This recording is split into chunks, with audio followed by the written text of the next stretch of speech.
So a couple things to point out here. The 1/2 automatically means square root, but you can take this x squared out of the square root. So if I were to have this whole thing in the square root, if you were to look at this, I have 2 of them, so it can come out. It comes out to the first power, but it is an odd exponent with an even index, so we did have to put absolute value around that one. This was to the 3rd power, and again, anything that has something that's a multiple of 3, you can think of it this way. You can raise each piece of it to the power 2. So 7 cubed to the 1/3, a squared to the 1/3, and b cubed to the 1/3. You can see that these are going to go to just 1 power, right? And that's going to stay in. When you divide, you need to subtract those exponents. So you would have divided your 8 and your 2, which gave you your 4. X squared and x to the 1/2, if you're dividing that, you are subtracting those. So you are going to subtract and get a common denominator. So 4/2 minus 1/2 gives you 3/2. So you can take 2 of them out, 1 will stay in, and then the y doesn't have anything to divide by, so he's automatically out. 0.5. 0.5 is the same thing as the 1/2, so you could have treated that the same way you treated that one, taken everything to the square root. You could have put the square root of everything and then simplified it that way, or you can raise them to a power and simplify it that way. 16 has a perfect root, 256 has a perfect root of 16. 2 divided by 2 is a to the 1st power. 10 divided by 2 is b to the 5th power, but those are both odd with an even exponent, so those needed to go in absolute values. So they make you remember distributive property when you're adding variables. Adding variables has probably become second nature at this point. 5x plus 1x is 6x. The reason we can do that is because you could factor an x out and you get 5 plus 1 times x. And so when you think of radicals, you need to think of it the same way you think of variables. They have to be the same in order to add or subtract them. There's 2 things you have to keep in mind with a variable. The first thing is it has to be the same variable. It has to be an x and an x. It also has to be to the same power, first power, first power. You cannot add x and x cubed. You can multiply them, but you cannot add them. They're not like terms. The same is true for radicals. In order to add radicals, what's inside the radical has to be the same, 2 and 2. Also, your index has to be the same. You'll notice this is a square root, right? There's no number there, so it's both a square root. Because of that, you can add them. You have 5 square root of 2's and 1 square root of 2. Remember, if you do not see a coefficient, that coefficient is a 1. So when you add those up, you have 6 square root of 2's, all right? Think of it as distribution. The 5 is multiplying by the square root of 2. The 1 is multiplying by the square root of 2. You could take the square root of 2 out and add those exponents. So you can add radicals as long as they are like radicals. Same number on the inside, same radicand, same index.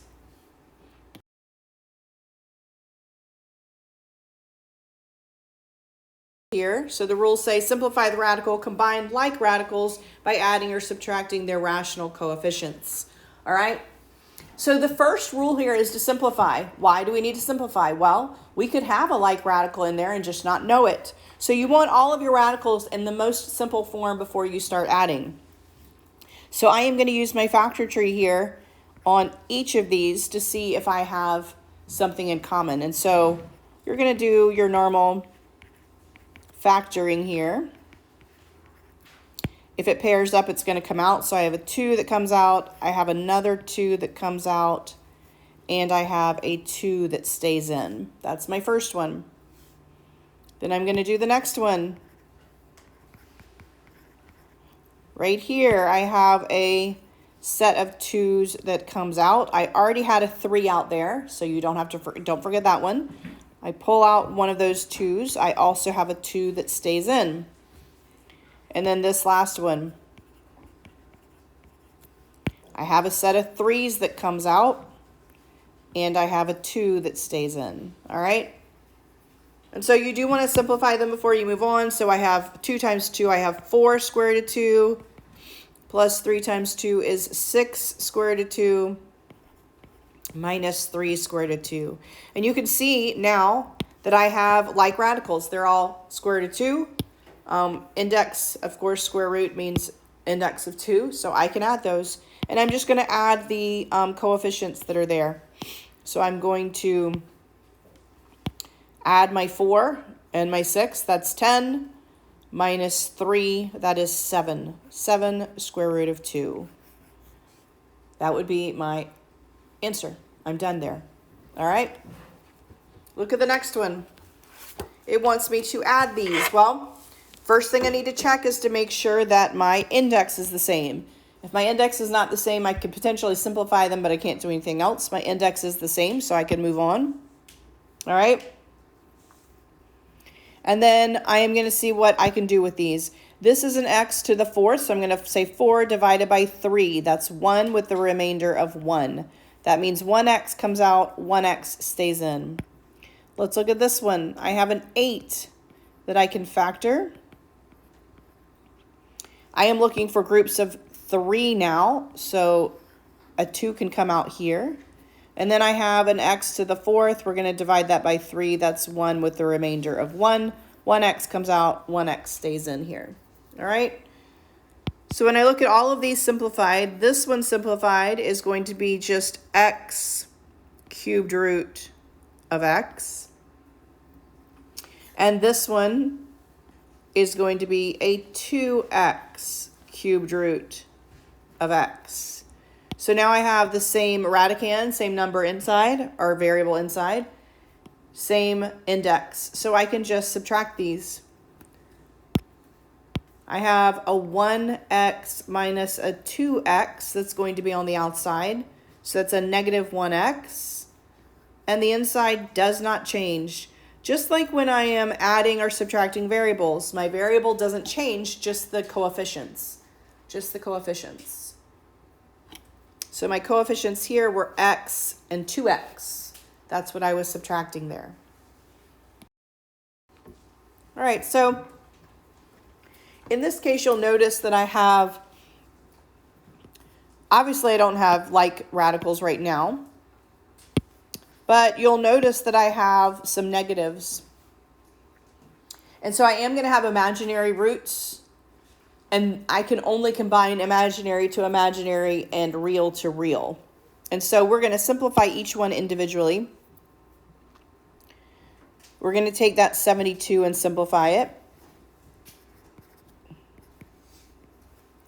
And one method here, so instead of going all the way down with my 72, if I divide by 2 and see 36, then I know I have a 6 and a 6.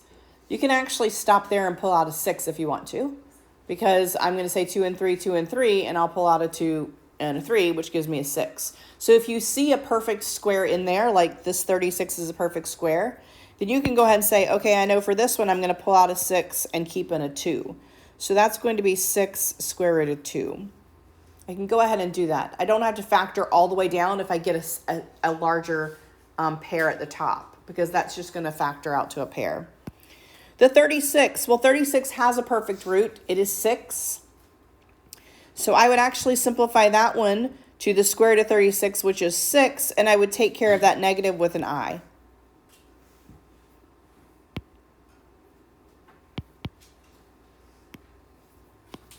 And then if we look at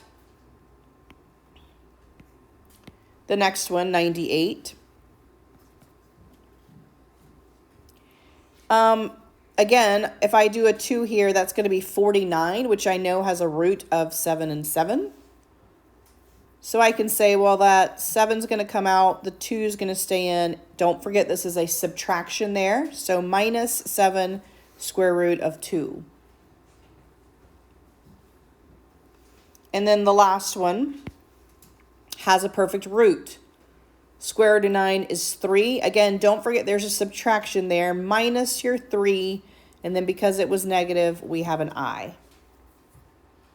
And just like if I had x's and y's, I'm going to combine like terms. Okay? So now when I'm talking about like terms, I have to look at my radicals to see if they're alike. And I have to make sure that I'm not adding real and imaginary. Okay? So when I add this guy right here, I'm going to say, well, I have a 6 square root of 2 minus 7 square root of 2. I can combine those. 6 minus 7 is negative 1 square root of 2. And then I combine my imaginary. 6i minus 3i gives me a positive 3i. And I cannot simplify that anymore because square root of 2 and any imaginary really is not going to be like, unless it was I square root of 2 or something like that. So once I'm at this point, this is as simple as it gets, and this is my answer.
Okay, so just like with radicals, if you have like bases with exponents, you can add them, all right? And so think of this, if I had something like 3x to the 16th plus x to the 16th. Well, you would say that's 4x to the 16th, right? Let me make that a 2. That would be exactly the same, right? You would say, well, that's 2 plus 1. That's 3x to the 16th, right? And that's the same thing here. I have 2 times 3 to the 16th plus 3 to the 16th. Well, you can think of that as plus 1 times 3 to the 16th. Okay, so if I were using distribution says, well, I could pull this 3 to the 16th out and just add these guys here, what's left over. It's the same thing here.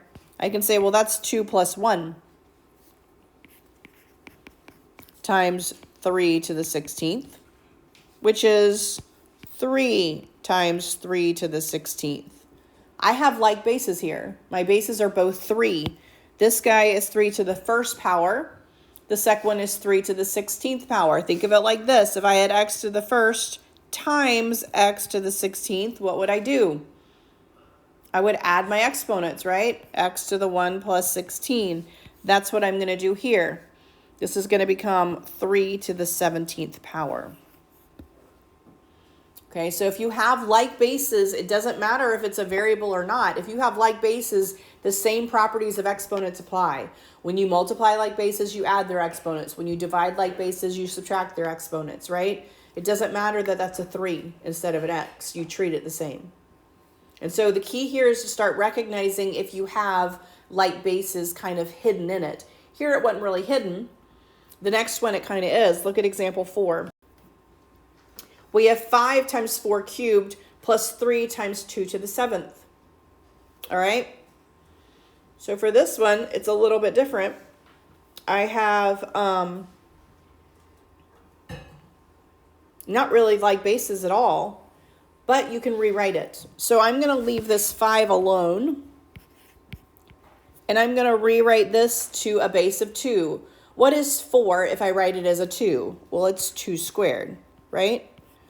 So all I did was replace my 4 with my 2 squared to the third power. Plus 3, and this one's a little bit different. I'm going to write it like this first and then see what we'll have to do with it. So here, if I have a power to a power, what do I do with these exponents? I multiply them, right? So I have 2 to the 6th, right?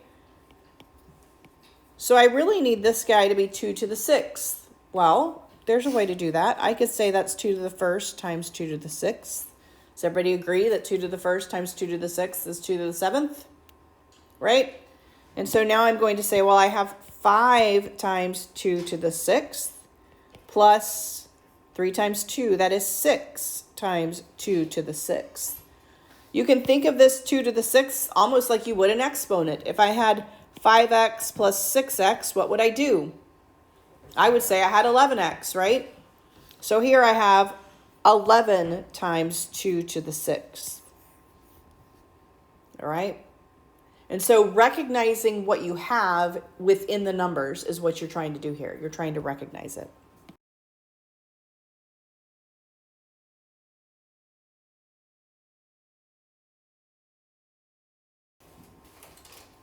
Here they want us to simplify 5 times 4 to the x plus 2 times 2 to the 2x plus 3 to the 11th minus 3 to the 10th. All right?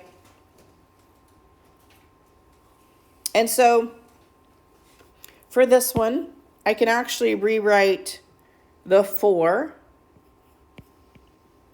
Again, just like I did before, 2 squared x plus 2 to the 2x. And then we have plus 3. And we have one that's 11 and one that is 10. So I'm going to say times 3 to the 10 minus 3 to the 10. And we're going to look at these in groups. So we'll look at this first one. We have 5 times, this is 2 to the 2x, plus, you can think of that as a 1 right there, 1 times 2 to the 2x. I can simplify that. I have a 5 plus a 1. So I have a 6 times 2 to the 2x. All right. And then over here, I have a 3 times 3 to the 10th and a 1 times 3 to the 10th. So I have 3 minus 1 is 2 times 3 to the 10th. All right.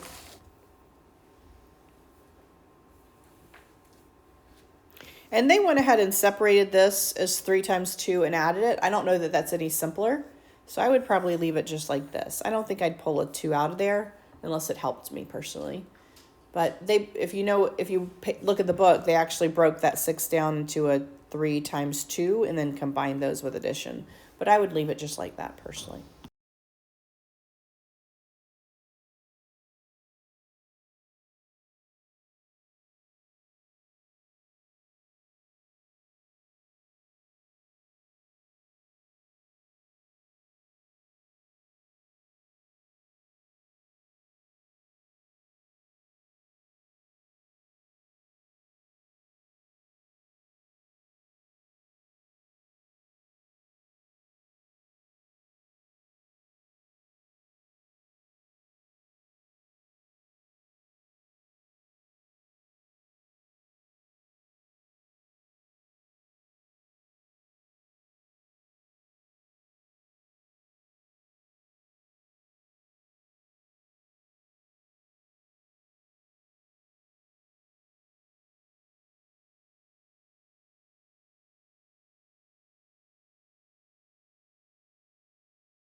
Okay, product property says that if you multiply if you multiply radicals with the same index, you can just multiply what's inside. Okay, so here's a couple things to think about. One, you can go ahead and multiply what's inside, and then you can simplify it, or you can simplify it and take everything out and multiply what's left over. I do it the second way. So if I were to multiply 6 and 8, I know that's an easy one that just gives you 48. But then I'm going to factor it to try to figure out what comes out and what goes back in. That's not a big deal when it's 48, but when you have huge numbers and then you're trying to factor, it's a pain, all right? And so I always factor up front and get all those together, except for my variables. We're going to do our variables a little bit different. So if I have something like this, I'm actually going to go ahead and break it up into primes. 2 and 3, 2 and 4, 2 and 2. Like, I don't even bother multiplying, because then when I get 48, I would say 2 times 24, 212, 2, like I'd go all the way down anyway. So then I'm just going to say, well, it was an index of 2. So among all of those, I can now take out pairs. So I can take out a 2 here. I can take out another 2 here. And I will have a 3 that is left inside. And so here I'm going to get 4 square root of 3 as my answer. That's the same answer I would get if I said 48 and then did my factor tree for 48, okay? But I always do it this way so that I don't have sometimes you'll get this huge number to then factor once you've multiplied what's inside. And you can just get all the factors together. For this one, I already have a 2 and a 5 on the outside. So I'm going to go ahead and write those down so I don't forget them, okay? This is cubed root. So don't automatically think, oh, well, 4 has a square root. We're not talking about square roots. We're talking about cubed roots here, okay? So a couple ways to think of this. You can factor that. This one in particular works out nicely because this automatically has 3 4s there. If it didn't, I would do the same thing here that I did over there. I would use my factor tree and take out anything that has groups of 3. So here I know that a 4 is going to come out because I have a 4 from this 4 and I have 2 4s from the 16. You can break it all the way down to 2s, but you're going to have 2 sets of 2s that come out. So what I can pull out here is a 4. Let's look at my variables. With my variables, I typically go ahead and multiply them. X squared times x, that gives me x cubed. And then I'm going to use my little method here. Divided by 3, that's 1, remainder of 0. So that means 1x comes out, no x's stay in. I have an x that came out there. And then I can just multiply. 2 times 5 times 4 is 40x, and actually nothing stayed in there. Nothing stayed in there. So when you do something like this, take the I out first and pull it out here. And then you can use your factor. Anything that groups according to your index can come out. Anything that doesn't group according to your index stays in. But I squared is going to be replaced with a negative 1. So that's where we get this negative 3 from.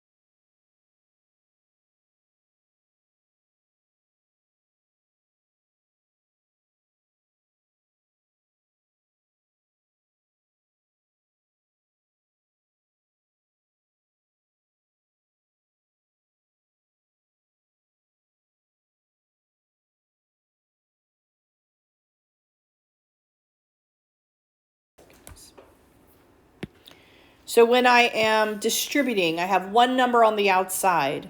I am going to just multiply through. I just multiplied through to each one.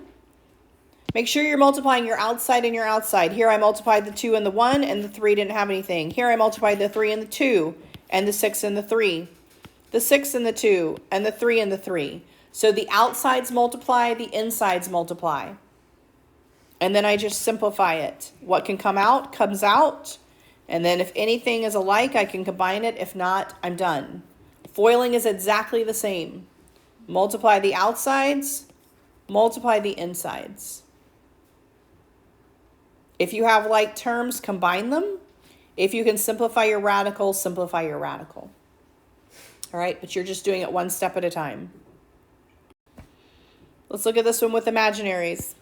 And we have actually foiled imaginaries before, so this should be a little bit easier. 1 times 2, 1 times negative 5i. 3i times 2. 3i times negative 5i. Just like we did with radicals, if they're alike, combine them. Here's the thing. This is negative 15 times negative 1, so this is a positive 15.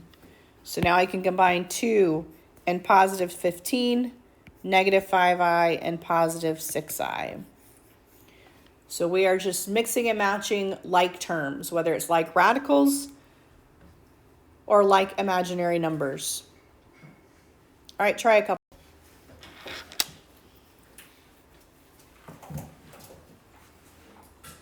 Distribute the first, foil the last two.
These don't have the same index, right? But I can rewrite them in exponential form. This is 3 to the 1/2. This is 9 to the 1/3. I can write this as a 3. 3 to the 1/2 times 3 squared to the 1/3. I can combine those because a power to a power you multiply. And then you can add your exponents. So if you can get it to the same base, you can simplify them into 1.